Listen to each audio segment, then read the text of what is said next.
Okay, magandang araw mga kababayan. Nandito po tayo sa area na to. Yan, area po ng Remedios. Nakikita po natin at marami po tayong nakikita naglilinis ngayon dito.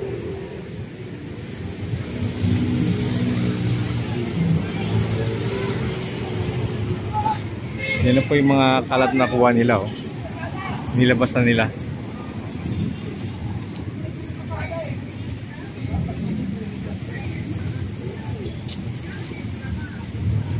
Okay, lipatan sa kabila mga babayan kasi parang open na rin dito sa may kabila rito. Silipan tayo dito.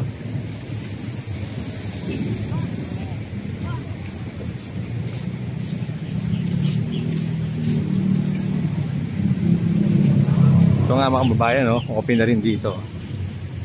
Yan, bukas na rin dito. Silipan tayo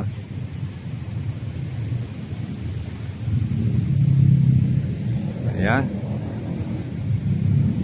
Dito yung mga taga-Estero Rangers, mga kababayan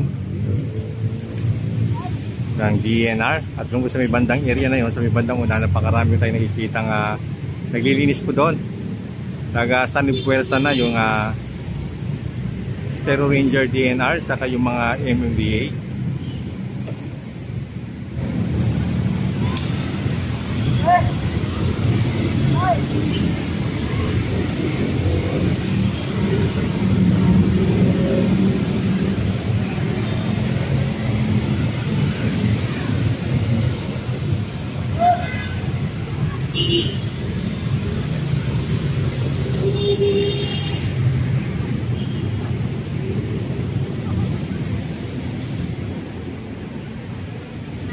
Lipat tayo sa kababayan sa kabila rito.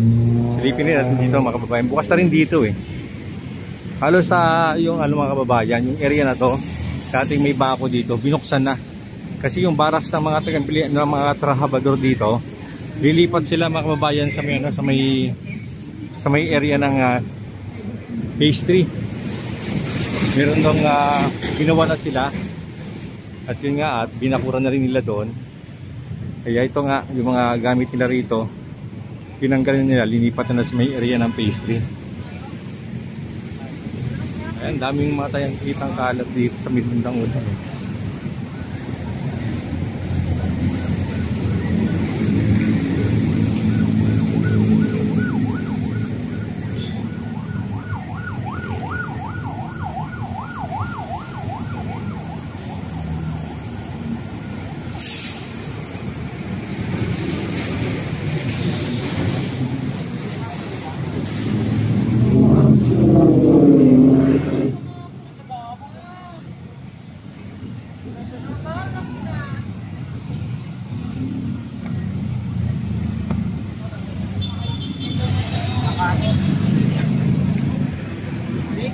Okay mga babayan, lipat po tayo sa may kabila, no?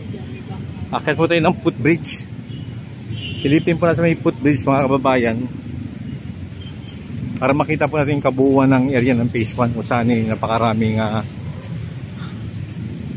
DNR Estero Rangers at mga MMD para maglinis.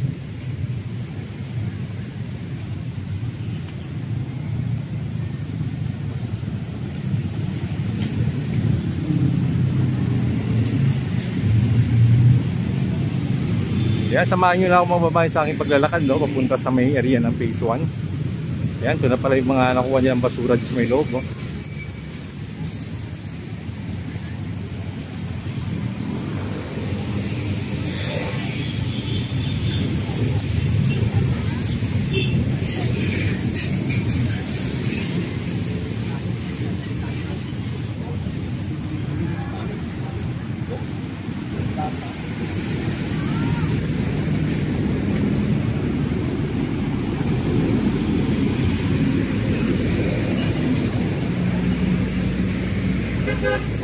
Kung natanda nyo mga babae yung mga huling update natin, no? Nakita po natin yung napakarami talagang basura talaga.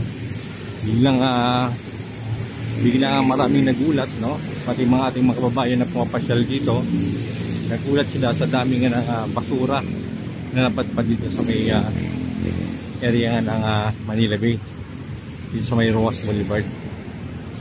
Ngayon po nakita po natin na talagang nagsanib puwersa na, no, yung mga MMDA, DENR, Stereo Ranger.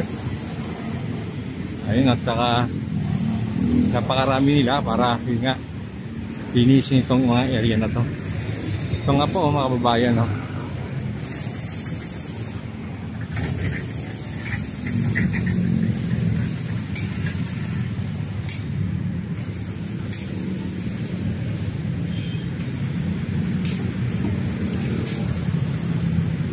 Ito mga kababayan, open na rin to, no? Dati may bakod to eh, binakuran to eh. Ngayon wala nang bakod. Kita natin open na. Kaya kitang-kita na natin ng malapitan itong area ng phase 1. Kaya kita po natin napakarami pong naglilinis ngayon dito.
Kung mapansin po natin mga kababayan, halos matatapos na itong area ng phase 1 na to. Yan, napatag na lahat, no? Dating bakante rito, dating medyo lubugang area dito dahil nga wala pang dolomite sand. Ngayon po ay napatag na rin ang dolomite sand. Ngayon dito pantay na lahat, ano? Halos hinihintay na lang talaga yung pinaka-opening. Alam natin sa October ay opening nga, no? Ang pagbubukas ng area ng phase 1. Kung tawagin nga station 1 nga ito, area ng swimming area. Ay magkantabay lang tayo mga babayan. Ito po yung bus ng MMDA. Kaya napapansin po natin napakarami pong MMDA tayo nakikita sa loob na yan. Bali isang bus po sila. Ito po isang bus po yung dumating, isang bus at dumating na MMDA para po maglinis yan. Kasama po yung taga DENR.